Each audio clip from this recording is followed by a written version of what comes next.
Пайgambar sallallohu alayhi vasallam aytadi. Kim Ramazan ayının bir gün orozasını qarmamay qalsa, bir gün orozasını qarmamay qalsa, oşonu qazasınçı qazasın. Ömür boyu qarmap bersеңiz dagı orundalбайт eкен. Бұл Ramazan деп koyadi. Oşu bir üzürsüz qarap demi bir üzür oru olsa emi түшүнүктүү ал. Üzürsüz qarmamay koyduğunda bir gün qarmamay koydu. Oşonu keyin qap men bir qarmamay koydum eкен. Emi ömür boyu 70 yıl oroza qarmap bersеңiz dagı баягы Ramazanның убагындагы bir gündüktü farzı var эмес беле? Ошого жетпейт экен, ал орундалбайт экен. Толуктанбайт экен ал.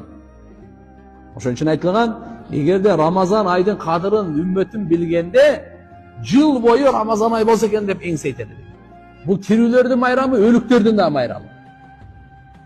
Өлүктөргө кандай майрам? Өлүктөрдүн азапты аларга дозоктун оту жабылганда азап чегиндейт. Өлүктөр, күнөөкөрлөр, ошолорго да азап чегинди. Жөнөкөй эмес. Аллаху акбар. Алла Таала gün сайын дозоктун отунан чыгарат. Ramazan айдын урматына, түндөсү дагы, күндүзү дагы. Валиллахи утаqa минан нар. Allah subhanahu wa ta'ala taandык дозоктун отунан амнистия берет.